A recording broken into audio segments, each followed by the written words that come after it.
Hey guys, this is Tauna, and today we're going to be talking about taking advantage of clearance on one of the, honestly, the worst precon, or one of the worst precons of all time, and developing this precon into something that I think is a lot more interesting, a lot more fun to play, and a very kind of interesting take on what the initial precon was kind of aiming towards. So the precon we're talking about here is Tinker Time. It was released alongside March of the Machine, and they essentially went with a bunch of different themes that they were trying to kind of put together. The main theme is artifacts and artifact tokens. And then from those artifact tokens, you're going to be able to create, big gremlins with the face commander and kind of take advantage of the fact that you're going to have a whole bunch of artifact tokens. And there is a lot of artifact tokens, which is one of the kind of big issues with this deck, is that they went and they pulled a whole bunch of artifact token creators, but then they were like the most random, weird cards that were doing it,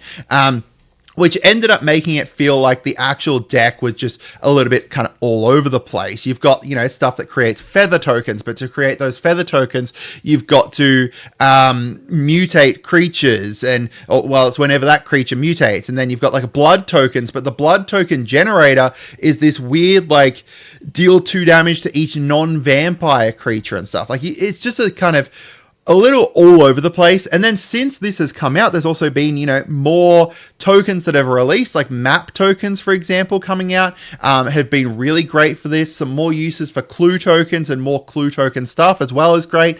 And a bit of kind of stuff that kind of takes advantage of what this deck is kind of going for. The first thing that I did with this deck was kind of change the face commander. So I'm not going to focus too much on Gimbal here. However, Gimbal is still going to be within the deck because we are still aiming towards keeping kind of the flavor of the deck, which is a whole bunch of different named artifact tokens and artifact tokens overall, and taking advantage of those in different ways. So kind of going through the deck, as I said, a whole bunch of stuff that I kind of looked at cutting first was all of this random ass kind of all over the place artifact token kind of stuff, or artifacts overall, right? You've got like, the Spine of Ishast, for example. You've got the Feldon of the Third Path, right? He creates an artifact, but it's kind of all over the place, right? Like it's going to be an artifact creature token, but you need that creature card to be in the graveyard already. So we need to rely on either us having something die or, us putting it there somehow else.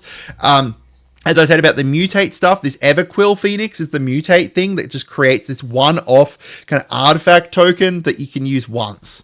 And I guess you can use it multiple times because you can create multiple of them, but you can only use that artifact token once. So therefore, you're relying on not using it essentially, or to get another one later on. Just a whole bunch of the stuff in here, as I said, was just these random ass kind of artifact stuff. And even then, like, not really great kind of uses for it. As I said about this Vampire's Vengeance. Deal 2 damage to each non-vampire creature. And that's to create 1 blood token. So repeatable generators as well for artifacts is always going to be good and useful.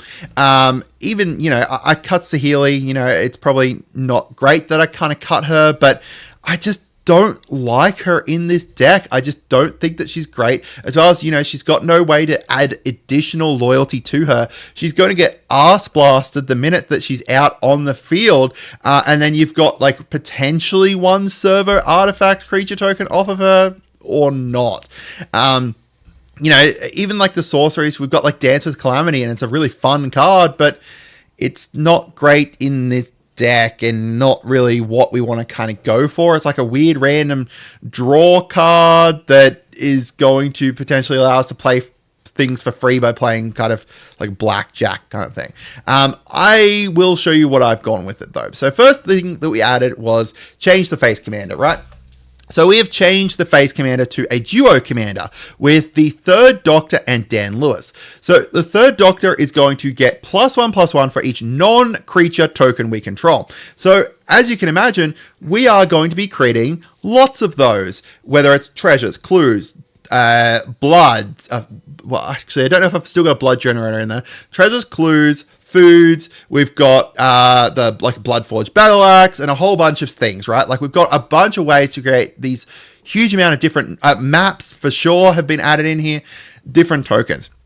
So we've got him, and then as our companion here, we've got Dan Lewis, because Dan's going to allow us to be able to also take advantage of those by allowing us to be able to equip them. We pay 1, we equip them. It just gives a little buff with a +1/+0 to that creature. It has to be non-creature and non-equipment artifacts, which, you know, all those food, treasures, you know, clues and stuff like that are. So going through the other stuff we've added. Idol of Oblivion, boom, card draw. Easy card draw. Worldwaker Helm.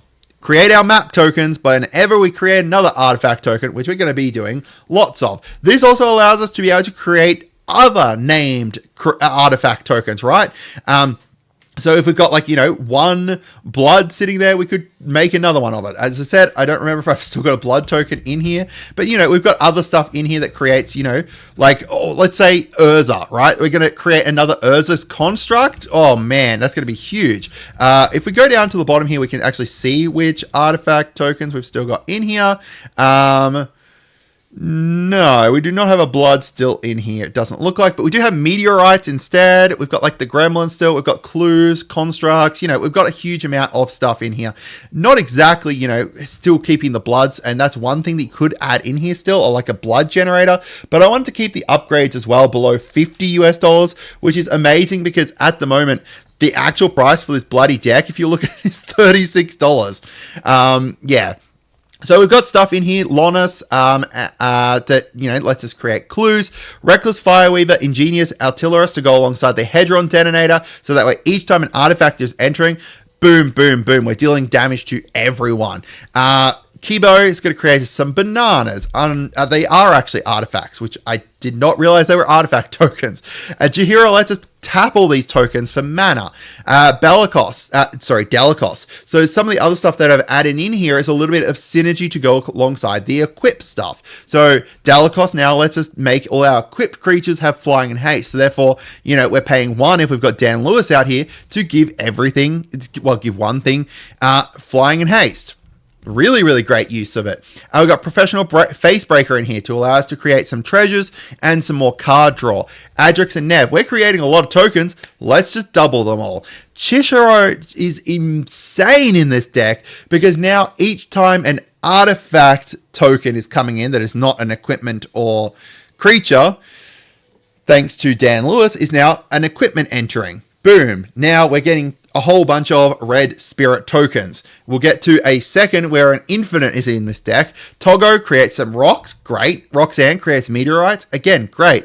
Urza creates constructs, great. So we've replaced some of, you know, those not as great artifact tokens with just better artifact tokens. Like, you know, the Roxanne one, the meteorite. It deals 2 damage to any target and also adds 1 mana, can tap for 1 mana. It's you know, an arcane signet.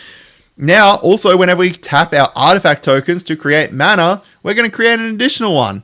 Really great.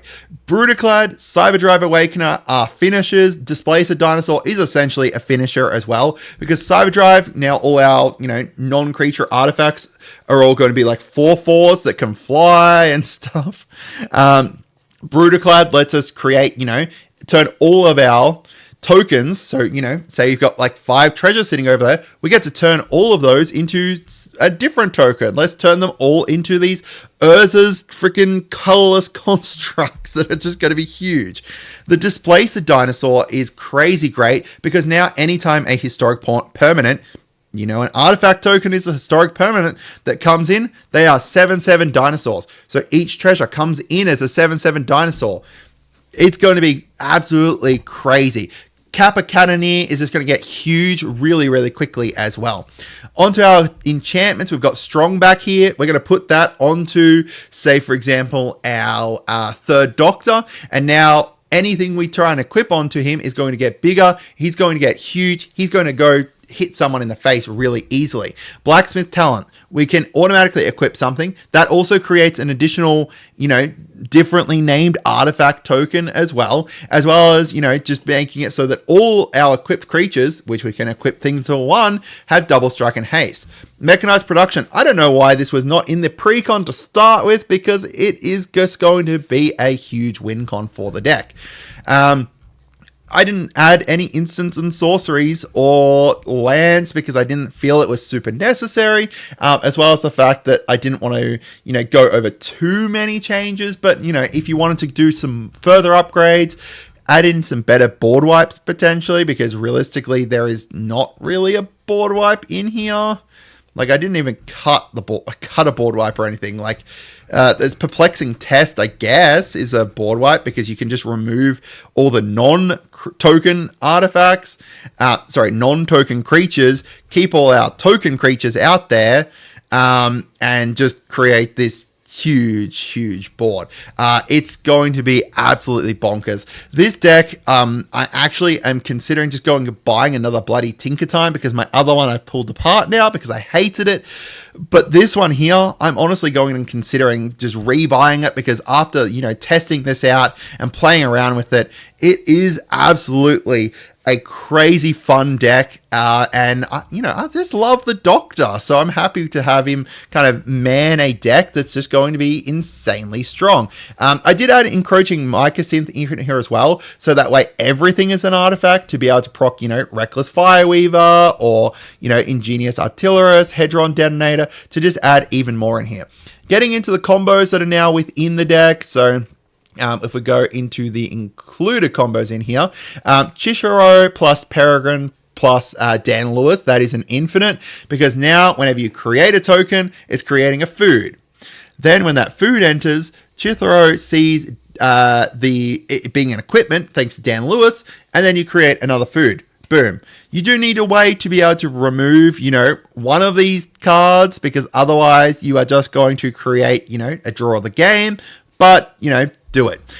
We've got, Infinite here with Urza Lord High Artificer, thanks to the Worldwaker Helm and the Saheeli's Artistry. We've got one with Urza and Mechanized Production, Urza and Echo Storm. Urza plus Worldwaker Helm just goes really, really bonkers. And then Mechanized Production alone is just a win con that goes and combos off with, Brass's Bounty and, Masterful Replication there too, which again, I guess that might be why it wasn't within the Precon. But this is going to be an absolutely bonkers deck. If you go and build it, as I said, only, I think it was like $50 in upgrades here. So if we go and group by color tag here, we've got 47.29 there. Yeah, it's even under $50. And yeah, it's going to be absolutely crazy. So I hope you guys had a wonderful day. Let me know, if you guys can pick up this Precon. And if you, live somewhere that's not Australia, let me know how much this Precon's going for. So this is, again, the Tinker Time Precon from, March of the Machine there. So this one here. Let me know. Have a great day and goodbye.